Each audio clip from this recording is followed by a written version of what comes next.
Hey guys, this is Lindsay Doe and let's talk unemployment. Today I wanted to go over how to fill out your DE 4581 claim forms. Although on the unemployment website, it indicated that you do not have to fill out your claim forms starting March 14th through May 9th. However, one of my friends didn't trust the EDD system, so she did fill out her claim forms and was paid. So whether or not you want to fill your claim forms, that is up to you. I'm going to go over today how to fill out your claim forms, question number 1 through 6. This video is sponsored by mechanicalkeyboard.com. Please click on the link provided in my video description. Question number 1, it asks, were you too sick or injured to work for reasons other than disaster?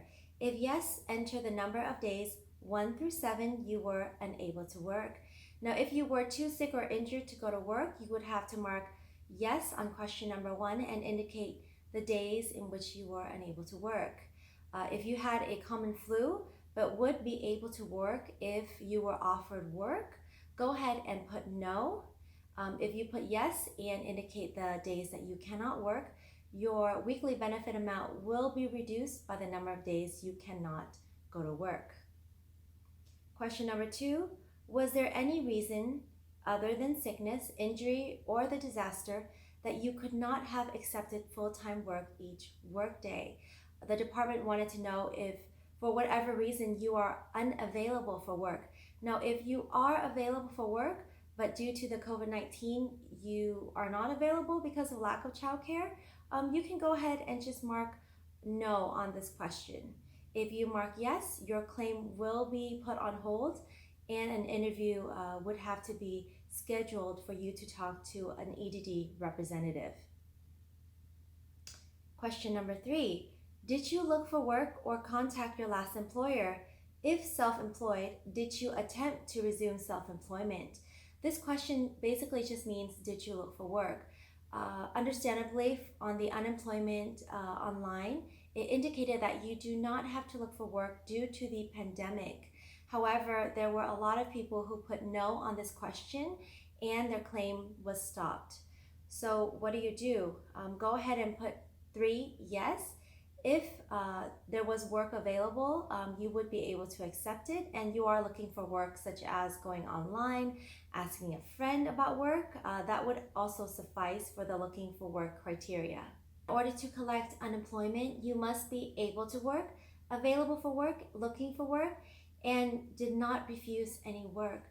Now, there are criteria in which you could potentially qualify for unemployment if you refuse work.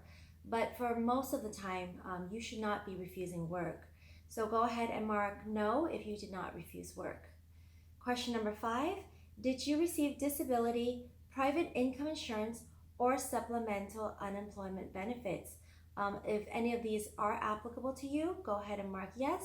If you did not receive anything, go ahead and mark no. Please pay attention that you can only collect disability or unemployment. It's only one or the other. You cannot have a UI-DI overlap, and that's why they had to ask you this question on question number 5.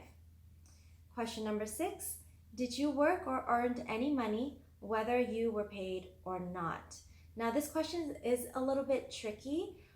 What happens is if you're working part-time or working on a reduced hours, you must mark yes on this question number 6 and indicate the hours worked and how much you earned, even though you may be paid bi-weekly or you will be paid by the end of the month. You are expected to take the hours worked, multiply that by your pay rate, and report it to the department on the week that you worked. If you did not work or earned any type of money, go ahead and put no. Other type of money that unemployment wants you to report on question number 6 would be pension pay, in lieu of notice pay, any type of retirement pay. Unemployment will hold your claim and set up an interview for you if to determine whether or not the money that you reported is deductible by unemployment. If you've answered no, no, yes, no, no, no, your claims would be automatically processed and you will receive your payment very shortly. Now, if you receive wages on question number 6 and report it, your wages would be deducted by unemployment. If there's other issues such as other pay, unemployment again will schedule an interview and interview you on what type of money you received and whether or not it is deductible. Now on page 2 of the claim forms, it does ask you the date of contact, where did you look for work, etc. So if you go online to look for work, you can go ahead and type in the link where you found work, such as Craigslist, onwardca.gov, for example. You do have the option of skipping your work search efforts altogether. So if you don't want to fill out where you look for work, you can go ahead and skip this part. I've been getting a lot of questions in regards to refusing work.